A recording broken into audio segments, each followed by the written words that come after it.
Didik. Apa yang terjadi? 17 Agustus, hari Jumat, bulan Ramadan. Jam 10 pagi.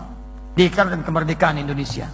Ketika diikrarkan, tempatnya, maaf teman-teman sekalian, di buku sejarah cuma dituliskan jalannya. Jalan Pegangsaan Timur nomor 56. Kediaman siapa itu?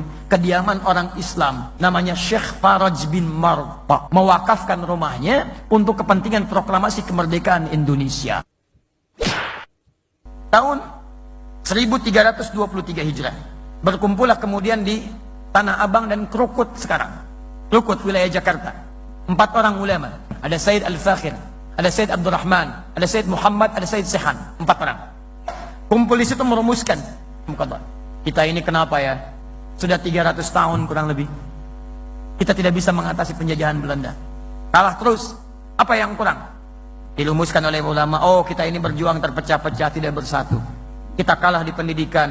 Kita kalah kemudian di sini, kalah di sini, kalah di sini. Kalah dalam logistik. Maka kita harus bersatu. Maka dirumuskan oleh mereka, dibuatlah kemudian satu perhimpunan namanya Jamiatul Khair. Maka diundang kemudian para ulama. Diundang. Apa yang disepakati? Kita harus sepakat bikin pendidikan yang berkualitas. Bersatu dalam hal ekonominya, perdagangannya. Bersatu dalam hal ilmu politiknya. Maka disepakati berkumpullah kemudian 6 tahun dari situ. Tahun 1911. Untuk pendidikan diundang seorang alim besar. Alim minal ulama. Namanya Syekh Ahmad Surkati. Yang berasal dari Sudan. Sur artinya ahli. Kati artinya kitab. Rajin dengan kitabnya. Dulu sedang belajar di Ummul Qura. Sedang berada di Al-Azhar. Kemudian diminta ke Indonesia. Ke Nusantara, Indonesia belum ada. Maka datanglah kemudian 6 tahun kemudian. Tahun 1911. Maka berkumpullah pada saat itu. Ada ahli sokongan dagangnya, ada ahli ilmu politiknya, ada ahli pendidikannya. Kayak Ahmad Dahlan dan yang dari Yogyakarta, dari Kauman, yang kemudian mendirikan Muhammadiyah tanggal 18 November tahun 1912 datang ke sana. Kumpul diskusi, apa yang disepakati? Kita harus kompak. Maka dibuat pusat pendidikan Solo, berkumpullah para pengusahanya. Diinisiasi oleh Kiai Haji Saman Hudi, mendirikan syarikat dagang Islam. Urusan perdagangan Solo yang support. Urusan bisnis, Solo yang support. Urusan pengetahuan, pendidikan dari Jakarta sampai dengan Yogyakarta. Urusan kemudian masalah ilmu politiknya, Surabaya. Namanya, maaf, Haji Omar Said Cokro Aminoto. Selalu disingkat dengan HOS, HOS. Bukan HOS, Haji, Haji, Haji. Kalau Haji itu orang apa? Orang Surabaya, orang Islam. Orang Islam. Nggak ada negara lain menggunakan gelar Haji, tidak ada. Tidak ada agama lain menggunakan haji, pasti Islam, pasti Islam. Islam. Haji Omar Said Cokro Aminoto. Perhatikan, 300 tahun tidak terwujud kemerdekaan itu. Cuman dalam kisaran 30 tahun hilang 01. 30 tahun. Berkumpul mereka semua, linknya disatukan. Solo menghimpun para pengusahanya, support untuk kemerdekaan Indonesia. Perhatikan, Jakarta, Jogja kasih pendidikan yang bagus.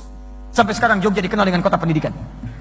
Teman-teman, Surabaya support bagian ilmu politiknya, orasinya, macam-macamnya. Di antara murid Haji Omar Said Cokro Aminoto adalah Insinyur Soekarno. Didik. Apa yang terjadi? Tidak tunggu lama. 1911 cuma butuh 34 tahun.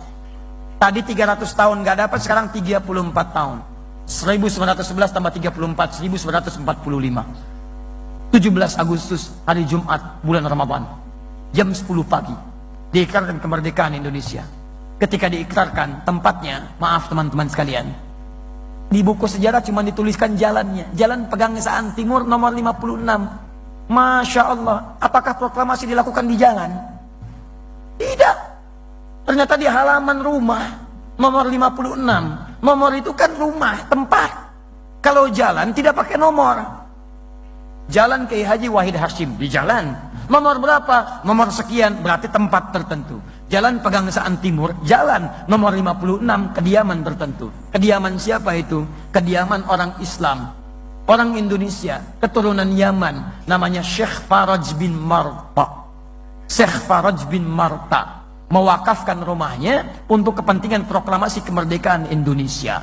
Beliau seorang pengusaha sukses dari Solo sampai dengan ke Surabaya. Masya Allah, kemudian tinggal di wilayah Bogor.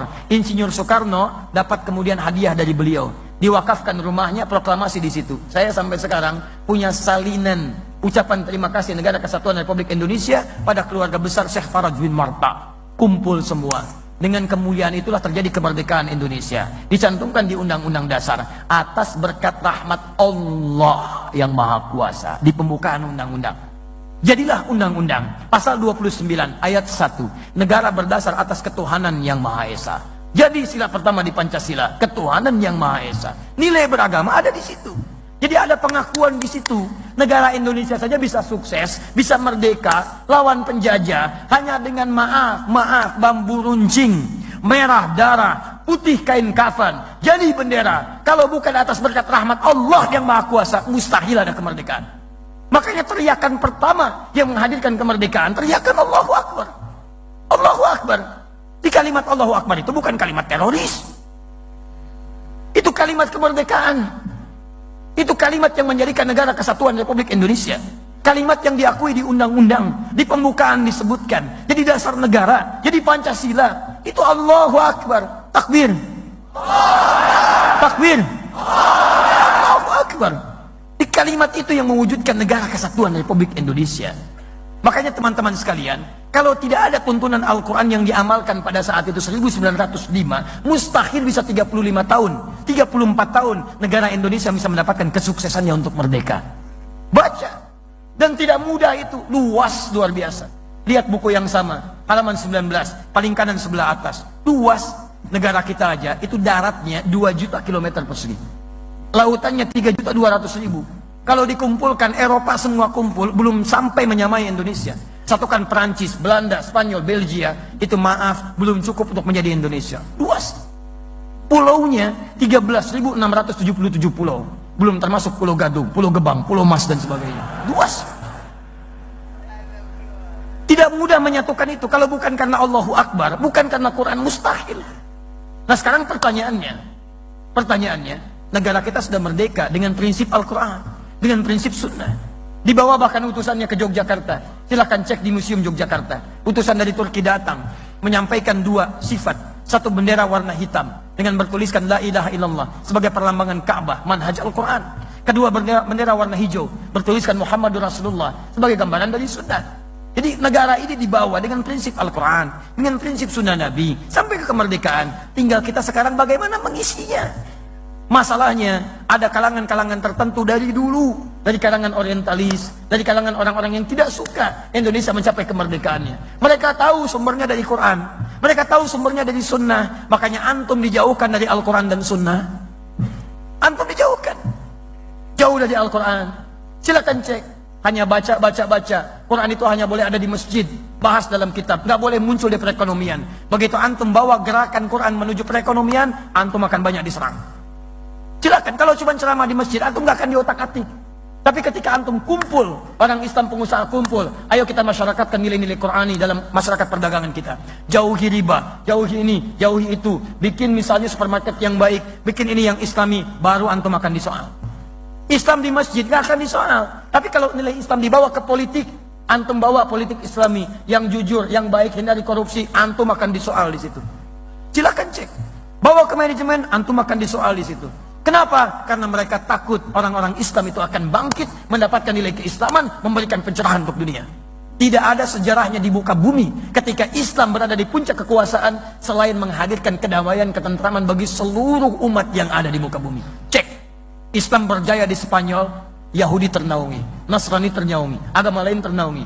Islam berjaya di Nusantara, dengan Hindu nggak ada masalah, dengan Buddha nggak ada masalah. Yang ada masalah ketika Portugis datang ke sini tahun 1511 lewat Selat Malaka, diberikan mandat oleh Paus Alexander yang ke-6 tahun 1494. Setelah itu terjadi perjanjian Tordesillas, bumi dibagi 2. Bagi 2 sama Paus. Ya, yang barat, yang timur. Barat Spanyol, timur Portugis. Datang dia, nyasar dulu sampai ke Goa. Balik lagi ke Portugal. Dia hire seorang bernama Ahmad bin Majid, navigator muslim.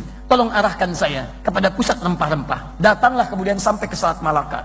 Begitu datang ke Malaka, yang dibawa senapan. Anda kalau nggak mau ikut saya, eksekusi. Maka apa yang terjadi? Hindu bermasalah sampai ke Goa.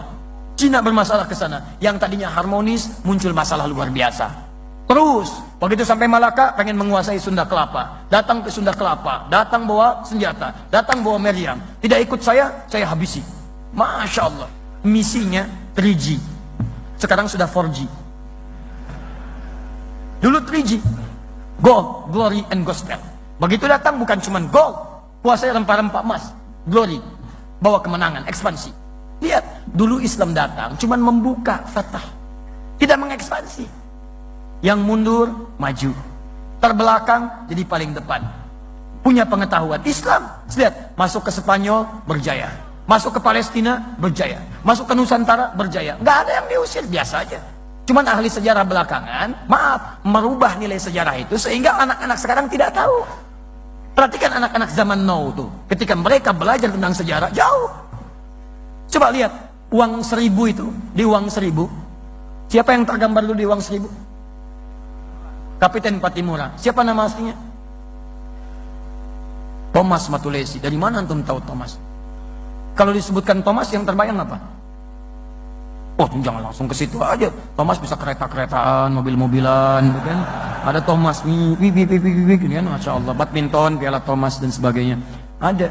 Tapi umumnya kalau dikaitkan dengan keyakinan, itu non-muslim. Dari mana bisa jadi Thomas? Namanya Ahmad. Jauh-jauh Ahmad jadi Thomas. Namanya Ahmad Lusi. Seorang kiai. Punya pesantren. Berjuang melawan ekspansi. Sampai kemudian dieksekusi. Kok tiba-tiba jadi Thomas? Dari mana Ahmad jadi Thomas? Teman-teman sekalian coba cek lagi. Sejarah kita itu banyak yang tertukar. Ada putri yang tertukar. Ada menteri yang tertukar. Ada sejarah yang ditukar. Itu masalahnya. Karena kita nggak belajar sejarah dengan benar, kita sudah sejarahnya dipalingkan, Qurannya dijauhkan. Coba silakan cek, kenapa para ulama berjuang di Jakarta? Karena dulu saat Portugis datang ke Jakarta menguasai, itu kemudian Sunan Gunung Jati, Syarif Hidayatullah menugaskan menantunya, namanya Fathullah. Fathullah yang menikah dengan anak perempuannya Sunan Gunung Jati. Sunan Gunung Jati itu anaknya dari Syarifah Mudaim. Syarifah Mudaim itu menikah kemudian dengan Syarif Abdullah. Syarif Abdullah itu orang Mesir, seorang ulama. Ya tinggal kemudian di Mesir selama 20 tahun melahirkan Syarif Hidayatullah. Pulang ke Gunung Jati, bertemu dengan kakeknya Prabu Siliwangi, namanya Menarasa. Dikenal dengan Pak Menarasa, kenal dengan Prabu Siliwangi. Menikah dengan Nyai Subang Larang, melahirkan 3 orang anak. Anak pertama Abdullah Iman atau Walang Sungsang, lahir tahun 1423. Anak keduanya kemudian dikenal dengan Rara Santang, lahir tahun 1426. Anak ketiga Raja Sengara, lahir tahun 1427. Ketika balik lagi kemudian ke Gunung Jati, punya 2 orang anak, laki-laki namanya Muhammad, perempuannya menikah dengan Fathullah, dikenal dengan Fatahillah. Portugis menyebut dengan Valetehan. Ketika Jakarta, saat itu belum Jakarta namanya, baru Sunda Kelapa, dikuasai oleh Portugis, datang ke situ, hantam sana sini, ditugaskan, kamu berjihad ke sana, jihad, buka Jakarta, bebaskan, ambil wudhu, sholat, himpun pasukan, datang, hari Jumat selesai, di bulan Juni. Teman-teman sekalian, 1527 datang ke situ, selesai Jakarta, lalu bersyukur kepada Allah. Saat bersyukur itulah kemudian mereka ingat Quran surah ke-48 ayat pertama, Inna fatahna laka fatham mubina. Fatham mubina dirubahlah kemudian Sunda Kelapa Batavia menjadi Fatham mubina. Fatham mubina kalau dalam bahasa lokal disebut dengan Jayakarta, disingkat jadi Jakarta. Di nama Jakarta itu bahasa Al-Quran. Sampai sekarang hari jadi Jakarta itu, hari jadi yang diperingati, itulah hari pertama kali Jakarta dibebaskan oleh Fathullah dari kungkungan Portugis. Itu teman-teman sekalian, itu kalimat-kalimat Allah. Jakarta dibuka dengan kalimat Allah. Indonesia merdeka dengan kalimat Allah. Kalau ingin sukses, kalimat Allahnya bagaimana? Kembali ke Quran. Maka saatnya antum sekarang kumpul, keluarkan ayatnya, keluarkan hadisnya. Kita harus bantu negara kita untuk bangun dari tidur yang dalam. Jadi antum gak usah macam-macam lah. Kita bantu aja negara kita ini. Sebab yakin kalau semua kembali kepada Quran, negara ini akan tenang kehidupannya. Antum tidak usah merubah dasar negara. Sudah bagus, orang tua kita sudah